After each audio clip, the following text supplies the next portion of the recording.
Merhaba, Papatya'nın Örgü Dünyası YouTube kanalıma hoş geldiniz. Bugün sizlerle beraber yine çok güzel ve çok şık bir model çalışacağız. Arkadaşlar ben böyle flor olarak çalıştım ama sizler bu modelle çok güzel atkılar, şallar, benim gibi fularlar yapabilirsiniz. Şöyle açıp hemen göstermek istiyorum. Benim elimde yarım batik ip vardı, yarım da düz renk ip vardı. İkisini kullandım ve 1 metre çıktı. İplerimi alıp tekrar devam edeceğim. Çünkü birazcık kısa oldu. Hemen iplerimden bahsetmek istiyorum. Arkadaşlar kullandığım ip Alize Angora Gold şal ipi, Alize Angora Gold batik şal ipi olarak geçiyor. İkisini bu şekilde dönüşümlü kullanıyoruz ve gerçekten ortaya mükemmel bir şey çıkıyor. Başı ve sonu modelin şöyle bir ev şeklinde geliyor. Kavisli yani. Hemen şöyle sonunu da göstermek istiyorum. Ama gerçekten çok güzel duruyor. Şöyle tersini de göstermek istiyorum. Arkadaşlar örülüm tarzı iki şekilde yapılabiliyor. Ben iplerimi kopararak yaptım.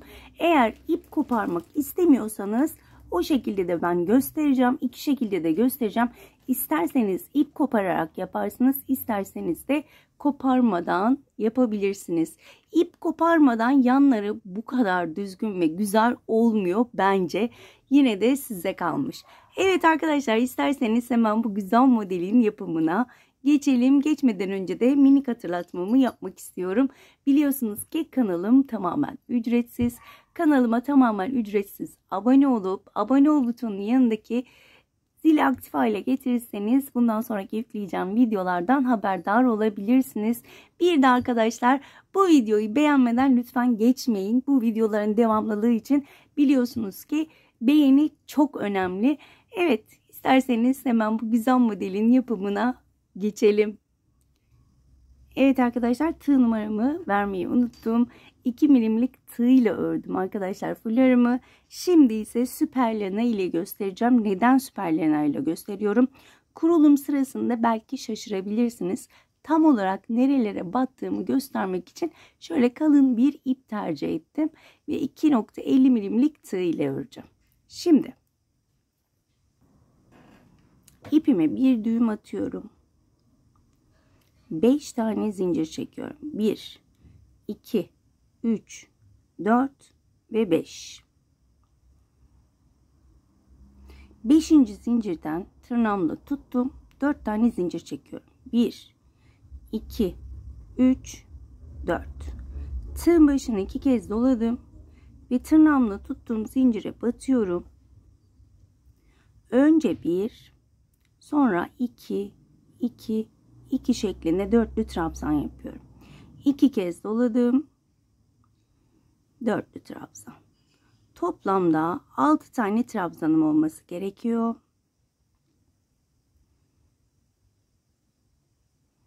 Bu şekilde.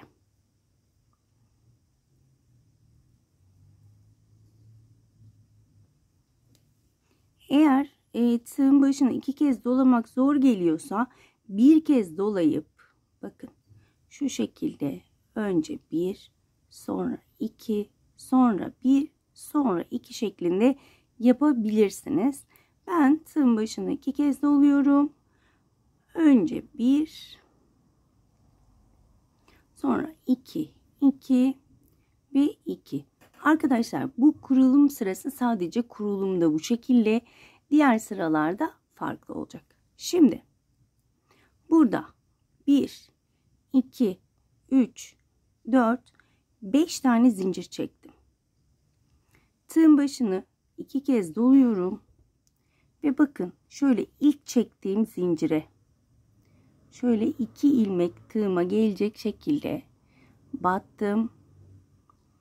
Ve yine dörtlü trabzan yapıyorum. 2, 3 ve 4. Tığın başını 2 kez doladım. Bakın hemen altında şurada görüyorsunuz değil mi? Şunu şu şekilde alıyorum ve dörtlü trabzan. Burada şaşırırsınız diye korkuyorum. Bakın altta şu şekilde, ışık söndü, hemen onu düzelttim. Bakın şu altta gördüğünüz zincirlere batacağız. Bakın 2 tane. Yine 2 kez doluyorum. Bakın hemen alttaki en son şu 2 ilmeğe batıyorum ve önce 1, sonra 2 2 2 şeklinde kapatıyorum. 2 kez doladım. Bakın 3 tane oldu şurada. 1 2 3. Hemen üçüncüye batıyorum. Bakın şu şekilde. 1 2 3 4. Kaç tane oldu? 2 4 5. Bir tane daha yapıyorum. Bakın şöyle çevirdiğimizde alttan görünüyor zaten. Şu şekilde. 1 2 3 ve 4. Tekrar burada 1 2 3 4 5 zincir çekiyorum. Tığın başını 2 kez doladım. Bakın şöyle şu ilk zincirden 2 tel alıyorum. Dörtlü trabzan. 2 3 4. Tığın başını 2 kez doladım. Hemen yine bakın şöyle baktığımda şu ilmek. Şöyle 2 tane aldım.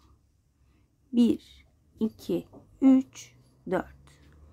Tığın başını 2 kez doladım. Hemen önümdeki bakın şunun dibindeki ilmeğe batıyorum. 1 2 3 4. 4 tane oldu. Tekrar aynı şekilde bakın şöyle 2 ilmek birden alıyorum. İlk kurulum sıramız bu şekilde. 2 4 5 6.'yı yapıyorum. Şöyle göstermek istiyorum. Bakın 3 tane oldu. Bir tane daha yapalım. 1 2 3 4 5. Tığın başını 2 kez doladım. Ve hemen şöyle bakın şuraya değil. Şuraya hemen zincirin dibine. 1 2 3 4. Bu şekilde sırayla gidiyoruz. Şal ipinde bu şekilde göstermem biraz zor olacak. Tam şal ipinde nereye battım ekranda görüneceğini düşünmedim. O yüzden şöyle kalın bir iple göstermek istedim. Umarım anlaşılır olmuştur. Zaten bu sıradan sonrası inanılmaz kolay.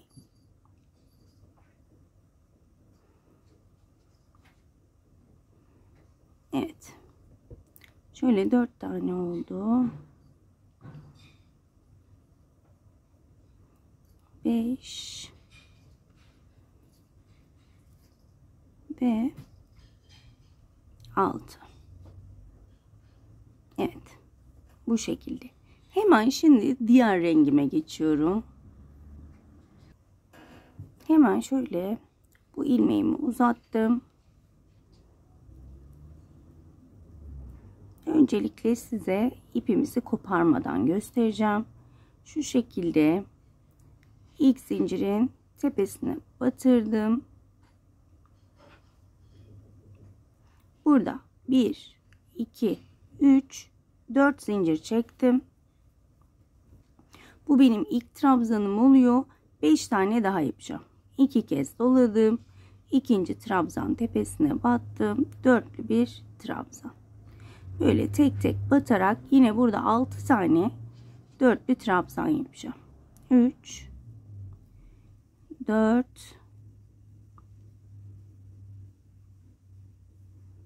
5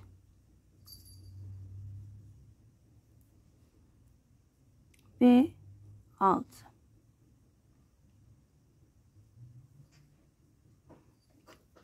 Hemen şöyle diğer modeli alıyorum.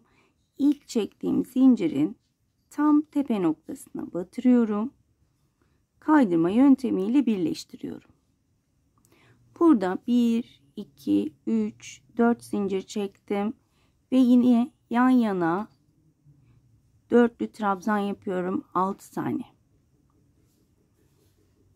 Bu sıralardan sonra, yani ilk sıradan sonra Bu şekilde daha da kolaylaşıyor. İnanılmaz kolaylaşıyor. Ben size gösterdiğim ördüğüm modeli 12 saatte bitirdim. Yani bir günde bir tane etol şal yapabiliriz. O kadar kolay. Evet. Şöyle göstermek istiyorum. Hemen şöyle şuraya geldim. Hemen şöyle ilk zincirin tepe noktasına battım. Daha doğrusu ilk trabzanın. 1, 2, 3, 4. Şöyle buraları biraz hızlı geçelim. Çünkü aynı hepsi. 6'şar tane zincirle beraber dörtlü trabzan yapıyoruz.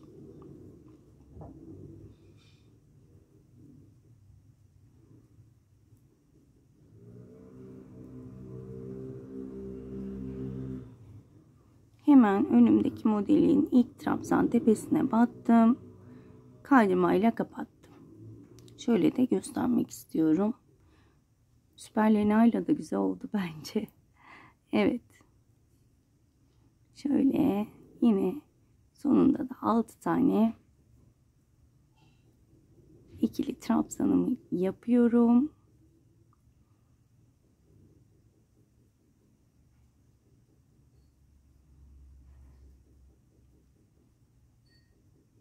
Aslında bunu çok trabzanlı yaptığımızda da bence çok güzel olur.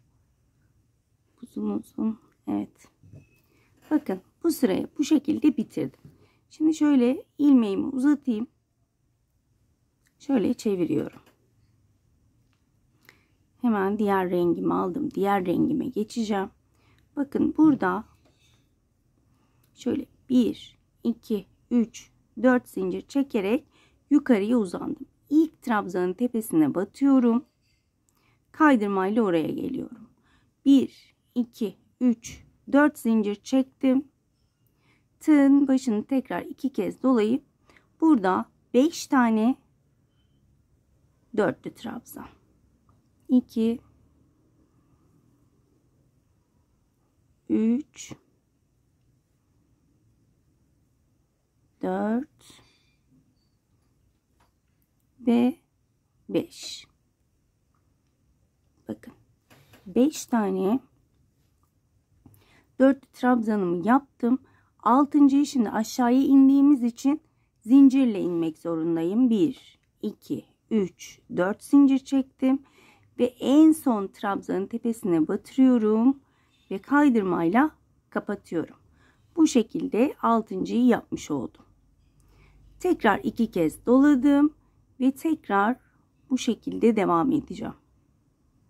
Şöyle ilk trabzanın tepesinden başlıyorum. 1, 2,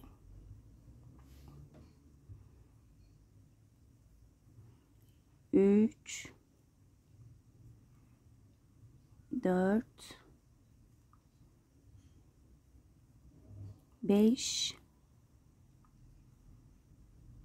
6. da 1, 2, 3, 4 zincir trabzanın tepe noktasına batırıyorum.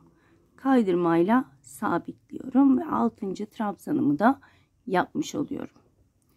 Burada hiç zincir çekmeden tığın başına 2 kez doladım ve ilk trabzan tepesinden başlayarak devam ediyorum. 1, 2, 3, 4,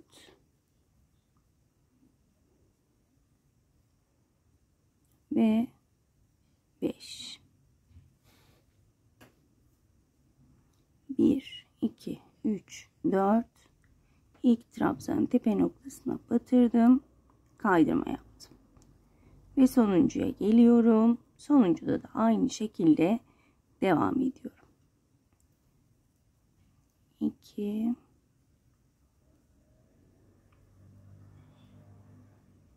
3, 4,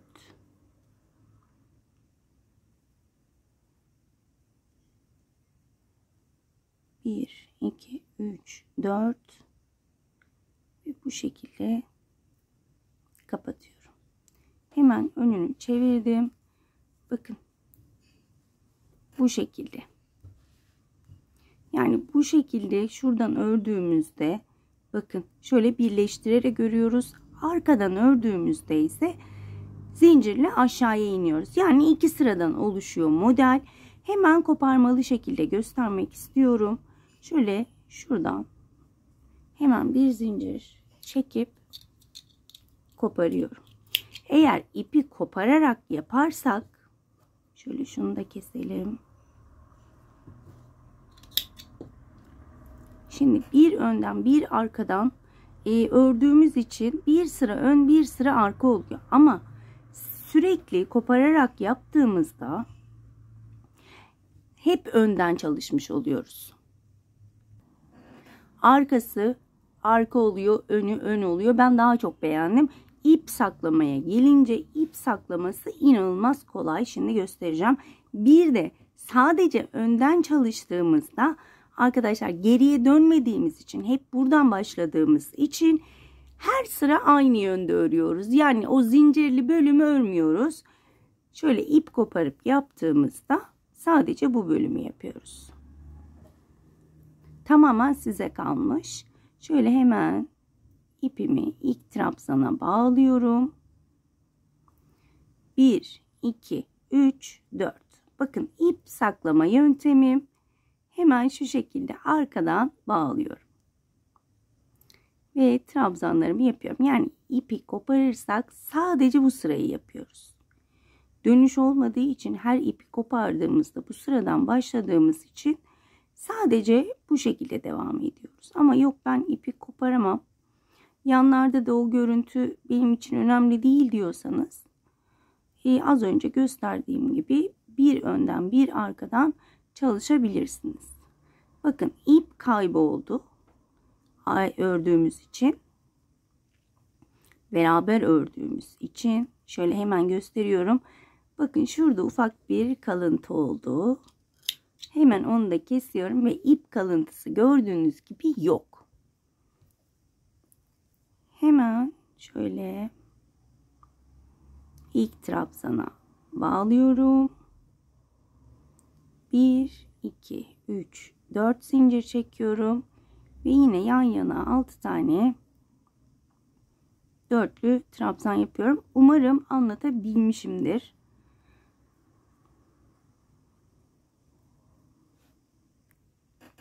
Bugün ışık problemim var. Biraz hastayım. Sanırım grip oldum. Sesimden de muhakkak anlaşılıyordur. Bütün terslikler bugün üzerimde. Ne olur kusura bakmayın. Işık problemi de yaşıyorum. Bozuldu zannedersem. Evet bakın aynı yönde bu şekilde kopararak yapabilirsiniz. Benim hep bu şekilde çok hoşuma gitti. Yanda bir kalıntı kalmıyor. İp kırıntısı kalmıyor.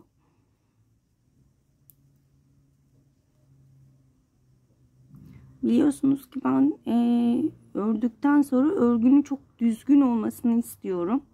Hani ip koparmak bazı arkadaşların zoruna gidiyor ama ip koparılınca yanlar inanın çok düzgün oluyor. O yüzden ben çoğu örgümü, hepsini demeyeyim ama çoğu örgümü kopararak yapıyorum. Ve ip saklaması da o kadar zor değil. Zaten örerken hemen kenarlarından saklayıveriyorum. 1, 2, 3, 4. Bu şekilde devam ediyoruz.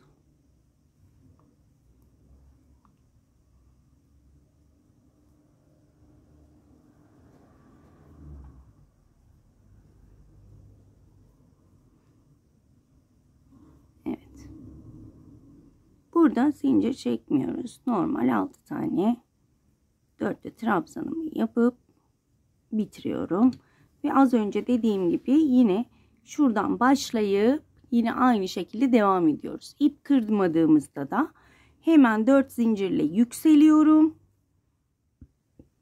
Tersten az önce şu 3. sırada gösterdiğim gibi devam ediyoruz. Evet hemen şöyle püskülleri de göstermek istiyorum. Şöyle aynı boyda Yeterince ipi kesiyoruz. Ben şöyle küçük bir tane keseceğim göstermek amaçlı. Şöyle püskülünü de şöyle yaptım. Şuradaki trabzan tepelerine tek tek battım. Şöyle ipimi geçirdim ve aynı boya getiriyorum. Şöyle aynı boya getirdikten sonra tığ ile içinden geçiriyorum. Tek tek tüm trabzanların şu aralara batmıyorum. Burada 6 trabzana da 6 tane püskül. Diğer bölüme geçiyorum. 6 trabzana 6 püskül şeklinde devam ediyorum. Hemen diğerini tekrar göstermek istiyorum. Evet. Şöyle göstermek istiyorum. Bakar mısınız kenarlara? Hiç ip kırıntısı, kalıntısı yok. Püsküllerim de bu şekilde. Bakın aralara yapmadım. Sadece modellerin trabzanların tepelerine birer tane ip yerleştirdim ve gerçekten çok güzel oldu. Sizler ister ip kopararak isterseniz de benim gibi ip kopararak ya da koparmayarak yapabilirsiniz. Beylül biçik. Evet arkadaşlar, bugünlük de bir videonun sonuna geldik. Umarım ayrıntılı bir şekilde anlatabilmişimdir. Umarım anlatımımdan memnun kalmışsınızdır. Bir dahaki modellerde görüşmek dileğiyle. Kendinize çok iyi bakın. Hoşça kalın.